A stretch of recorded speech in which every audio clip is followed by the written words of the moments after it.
So yesterday afternoon, I get a call from Shauna, and she's a secretary at my dentist's office.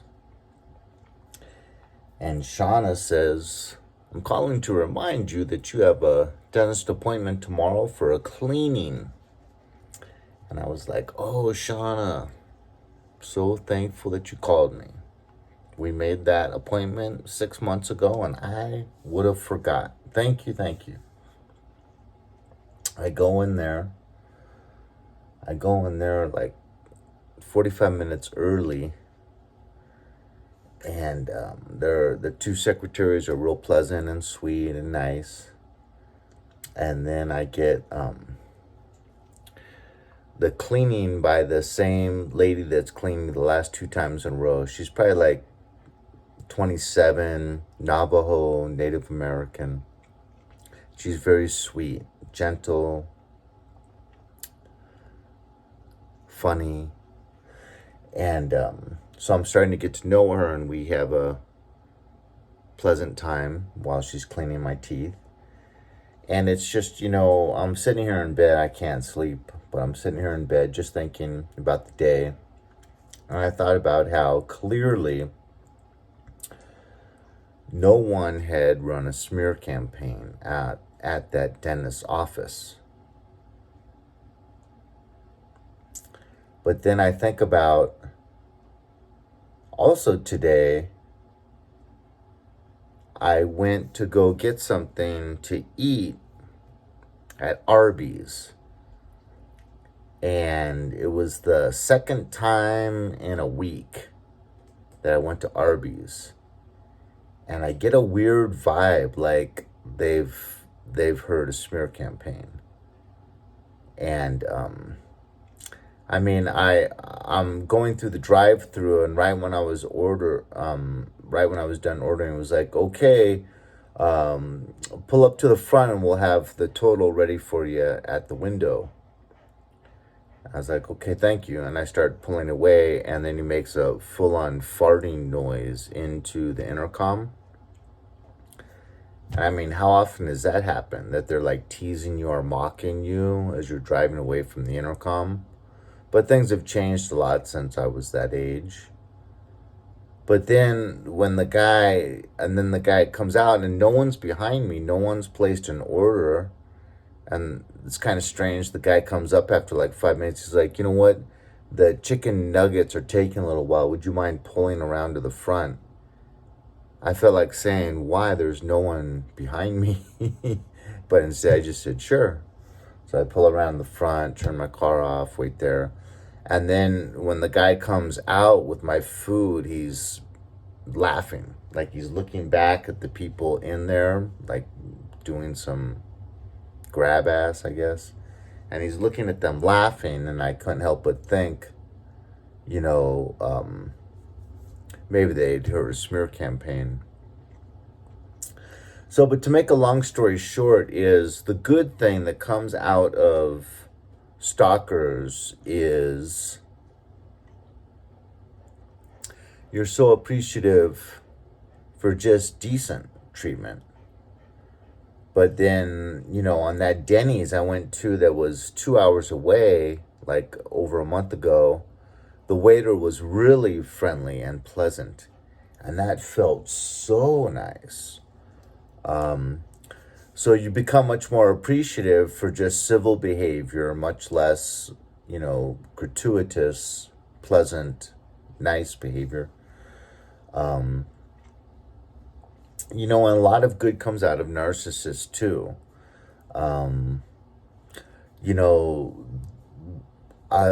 I dated one girl for about like maybe 6 months after I dated this this very, very attractive, third generation born here, but a Chinese girl that was my age. And we were boyfriend and girlfriend for a while. And she's very, very attractive. But in my opinion, she is a narcissist. And always seeking that supply, and always running little things behind the scenes to make sure that she gets enough supply on like the internet, dressing up sexy and having, kind of leading two or three different guys on at the same time while she's got a boyfriend, that type of thing. And I was able to block her phone number. It was about 2 months ago. And I don't think I would have had that ability if I hadn't been through so many narcissists. So, we have to see the good in the bad. We have to see the good in the bad. Because there really is more learning to be done and more benefit to your person and your character through adversity than pleasant experiences. Think about having a very difficult, somewhat confrontational conversation with someone where, you want to have a meeting of the minds, but it's difficult because you're both kind of emotionally invested in that issue, that topic. And then you compare that to sitting down to eat a really big, beautiful hot fudge sundae. Which experience could you tend to learn something from? It's that difficult, confrontational conversation with that person where you both have some emotional investment in there. Because you're going to want to interrupt the guy. You're going to want to raise your voice. You're going to want to get through your point to this person because apparently they're not understanding your point. And so you're going to try to ram it down their, or you want to try to ram it down their throat. And they're feeling the same way about you, And so you kind of know that on some level. So it's all about taking those deep breaths and really forcing yourself to try to understand the other side, And just right there, that alone, that exercise in tolerance and patience is great. That's really wonderful. So these difficult experiences give us such a wonderful opportunity to grow and to build virtues. If you were just really always treated well and nicely, how would that work? We'll take a spoiled child. Most of them become narcissists because that ego goes out of check, right? All kids, as little kids, have these real big egos. And it's really easy to get you to do things for them by just using that ego. Hey, I bet you can run in the kitchen and grab me a spoon that I forgot to eat my cereal. I bet you could do it in like 10 seconds because I saw you running yesterday. You're fast. I bet you could run there and grab that spoon and run back in 10 seconds. You ready? Go! Bam, they're off to get your spoon for you because they want to prove themselves, that ego. But once again, even with, ego and pride is the worst. And really having people praise you, we just weren't built for that.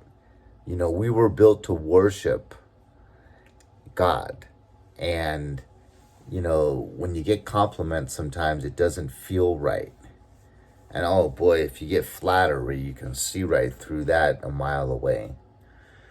But, I just wanted to make a video because I can't sleep. And I wanted to send out a positive message that, because why would God allow you to go through such a terrible experience if you weren't going to be learning something from that, right? And so we know it's permitted, and we know God is good, and God is love. And so there's got to be so much good coming out of it. Yes, we try to cut the ties and get away from these individuals because it's good for us, but in small measures, you know?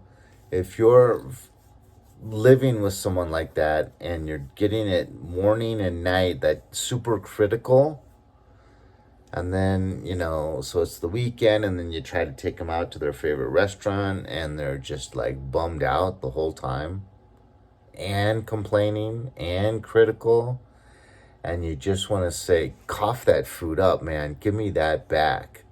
I spent how much money on your dinner, and so it's good in small measure. But anyways, hope this message resonates. We all need to walk on the sunny side of the street. Swap a smile, trade some cheer. Let's be happy while we're here. I sometimes watch that. Well, he's not looking so young lately. He used to be called King Justice. Now he's just Justice. But I tell myself, okay, when on his live videos, when I go on, before I even go on, I look at my watch and I'm going 10 seconds. If I don't hear any words within 10 seconds, I'm out. And I go on his live feeds, and it's more than half the time where I go on his live feed, he's just eating food and the camera's on him, and he's just reading the comments. And more than half the time, 10 seconds go by without any verbiage. And I just hit delete, and go to look for a different video. But, you can see how this stuff's ratcheting up. And so please continue to see the good. We know God is good. We know God is love. And if he's on your side, he's going to use every difficult situation that you've been through, that you're going through, for so much growth and discernment, for so much growth in spirituality, for even so much growth in our own overall intelligence and wisdom and emotional intelligence. And he's making mini me's. He's making us more like him. So leave a comment if this resonates, hit like, and I'll talk to you in the next one.